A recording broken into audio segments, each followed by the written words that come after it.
Hey, what's going on, guys? Dylan from Flight Performance and Fitness. I got Jared here. Today, I'm going to talk about a little bit of a framework for warm-ups and prep exercises before a training session. Okay, so I think a lot of people ask questions about this. They're not sure what the best way to warm their tissues are, warm up their body, get themselves ready to perform their best with their main movements and the real meat and potatoes of the training session. So I'm going to go through a little framework and break it up into different categories so that you can pick exercises that are going to be good for you, that are going to make you execute those main exercises a lot better. So the first category of exercises that we want to think about is going to be exercises that are building range of motion in a certain area or creating space. So for most people, when they come into the gym, they're cold, they're walking off the street, there's probably going to be some tension in certain areas, or some people have certain, joints that are always more stiff. So we want to address that. So that first exercise that we do in this warm-up is just going to be to try to add some space, gain some range of motion in a specific joint. So for a lot of people, their foot and their ankle complex is usually a lot of tension around there. Some people have some problems having their foot be able to actually go through full range of motion, be able to pronate so that they can actually get dorsiflexion. So if that's an issue, this is going to be a great exercise. We got an ankle rock here. So he's starting in that deep squat position and he's slowly working his knees forward, making sure he's getting movement out of all the joints in his foot here. So this is going to really help with people who kind of have that stiff, high arch, and they end up feeling that kind of locking sensation when they try to go through dorsiflexion. This can be really helpful. And then another exercise that we can do more for the focus on the upper body is going to be just a lat hang, okay? So there's going to be a lot of people who are in that depressed position with their scapula. They do a lot of maybe heavy deadlifts, things like that, where they've been taught to kind of lock everything down, which is going to end up creating a lot of tension in their lats and usually limit them from doing anything overhead or really just getting good movement through the scapula. So for that, these kind of people will go to a lat hang. This is going to be one of the, a range of motion exercise I'll use with somebody like that, where walk their feet out a little bit, get them into a good core position. And then from here, he's just going to breathe into it. So he's using the load of his body to sort of stretch those tissues, and he's using the breathing to help those tissues relax. All right, so he's kind of getting his central nervous system into a more relaxed state to allow all that to release. Okay, so those are just two easy examples of exercises that are going to fit into that first category, where I'm just trying to create a little more range of motion in a specific joint and release a little bit of tension. So the next category of exercise that we want to probably do after we gain some range of motion is just going to get specific tissues active. So for instance here, say I have deadlifts coming up, or I have some, hex bar jumps, something where I really want my hamstrings and my posterior chain to be active. We're going to do this foam roller bridge, okay, where he's also going to be getting active with his foot and his calf as well.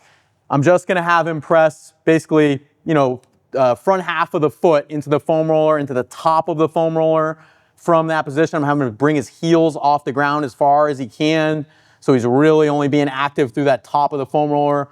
Push his feet through the ground, bring his pelvis off the ground. And he should be feeling a lot of hamstrings and calf here. So we're not only getting those hamstrings tissues fired up to be able to deadlift, but we're also getting the foot and ankle complex. One thing that you'll see compensate a lot of times, people push their knees out here. So we want knees to be right in line with their hips. So generally a little bit tighter than most people think. And that's going to make him feel his hamstrings a lot more and his foot and calf more. So then an example of that for the upper body, if someone had bench press as their main exercise, we're going to want to get those chest tissues fired up, and we're also going to want to get those shoulders warmed up. So chest fly, cable chest fly is a good option here. With any of these kind of prep tissue exercises, we want the tempo to be really slow and controlled. You want him to feel every piece of that movement so that those tissues are as active as possible. Making sure the rest of the position is locked in, and the only thing that's moving is through his upper body here. So he's opening up his chest as he opens up, or as his arms come out to the side, and then as he comes in, he's thinking about squeezing his chest as much as he can. Pretty simple exercise, but it's just kind of thinking about what muscles we're going to be working with those main exercises, picking basically an isolation exercise that we can do slow tempo, higher rep. Make sure you're feeling them. You should be shaking by the end of those reps. That way, when we get to our heavier strength stuff, we're ready to go.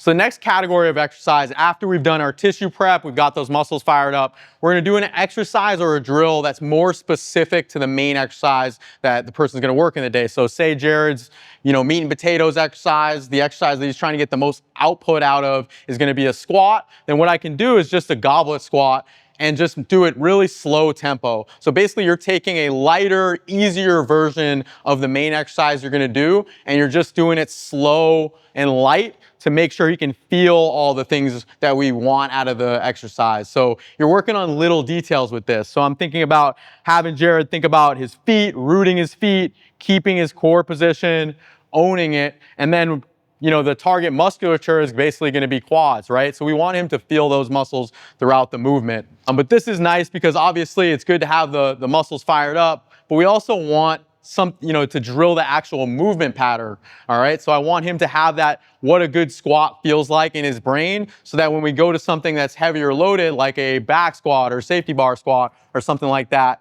he has that movement model drilled into his brain, and he's gonna feel really good going right into it. Obviously, it's also incorporating all the tissues that we just kind of worked through our prep. So now it's like he can kind of put it all together, and we're moving forward with just kind of intensity of the session. The categories of exercises that I've just laid out are going to be great if we're thinking about like a strength session. But if I'm going to do some kind of higher load, high velocity power stuff, I'm thinking, loaded jumps, Olympic lifts, that kind of thing, I probably want to make sure that I'm getting my central nervous system firing a little faster before I jump into that. Something that really we like to do a lot of and I think works really well is doing aerobic plyometrics or just extensive plyos in general. So that's going to be short ground contact times, getting off the ground as fast as we can, and just really working that stretch shortening cycle. Time could be 20, 30 seconds, something like that. So maybe 20 seconds on, 20 seconds off, 2 rounds through. So we can do pogo hops, keeping a slight bend in his knees, and he's just being as explosive as he can from his ankles, trying to not let his heels touch the ground. So say he does 20 seconds of that, 20 seconds rest. And now we're gonna go into some quick lateral bounds here, back and forth.